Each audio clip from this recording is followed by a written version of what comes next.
dit que le Bénin se porte assez mal. Vous avez parlé de la dette qui est colossale et que les réalisations que vous reconnaissez ne sont pas visibles dans les autres villes du pays. Vous avez parlé également de l'absence de création de ressources pour rembourser la dette. Wilfried Ndoumbédié, vous avez écouté votre vis-à-vis. Qu'est-ce que vous répondez à cela? Est-ce que véritablement, selon vous, le Bénin se porte assez mal? Je vous remercie, M. Achirou. Je crois que toutes les sérieuses gens vous diraient avec beaucoup d'honnêteté et d'à-propos, je pourrais même dire avec beaucoup d'emphase, que le Bénin de 2025 se porte largement mieux que le Bénin de 2015-2016, au moment où le président Talon arrivait au pouvoir. Et les constats, ils sont là, visibles dans toutes nos communes, aucune n'ayant été exclue du bénéfice de l'action du président Talon au service de l'État.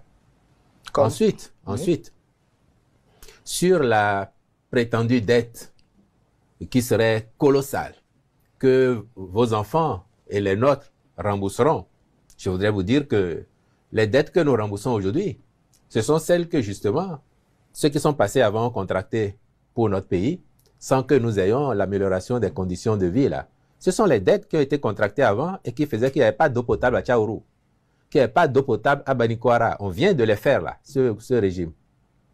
Les dettes avaient été contractées avant. Vous n'aviez pas un réseau routier aussi soutenu, aussi développé que ce qu'on a maintenant. Parce qu'il faut bien le savoir, de 1960 à 2016, au Bénin, nous avions 2000 et poussières kilomètres de routes bitumées, la plupart en mauvais état, sinon dégradées. Oui. De 2016 à 2023, nous avions déjà fait plus de 3000 kilomètres de routes totalement réalisées, en cours ou engagées, prêtes à commencer comme chantier.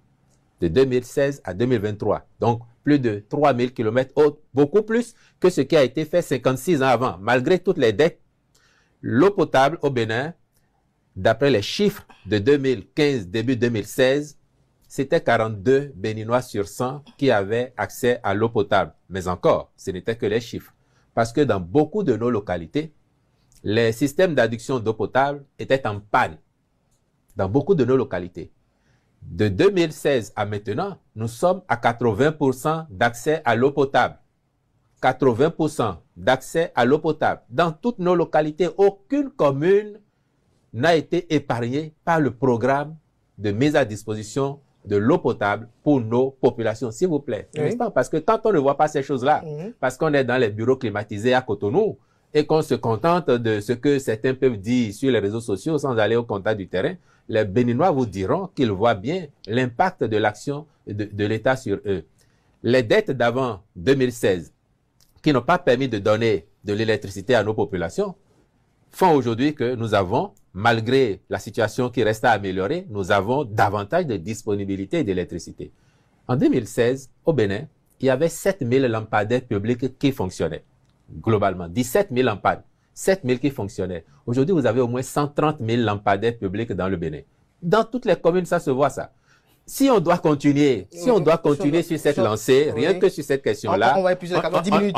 On n'en finirait pas. Et donc, moi, j'ai fait ces lignes de marquage pour que ceux qui entendent Maître Agbojo ne croient pas qu'ils sont dans un pays autre que celui dans lequel ils sont réellement ou celui dont le monde entier parle aujourd'hui en raison des avancées notables qui y sont observées.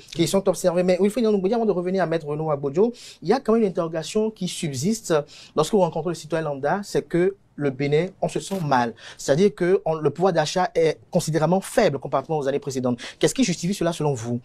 Est-ce votre lutte contre la corruption et l'impunité ou véritablement le fait que, comme beaucoup de gens le disent, l'argent ne circule pas?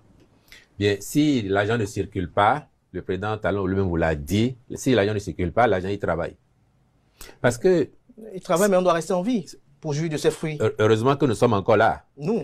Et vous et moi et les autres qui vous disent ça, heureusement que nous sommes encore là. Et nous voulons tous que ça s'améliore davantage pour chacun, que dans les poches, ça se ressente. Mais à quoi sert la vie si vous vivotez parce que vous n'avez pas d'eau potable, vous n'avez pas d'électricité, vous n'avez pas d'école qui fonctionne pour vos enfants, vous n'avez pas d'hôpital public qui marche parce que tout le monde n'est pas censé aller dans les cliniques privées.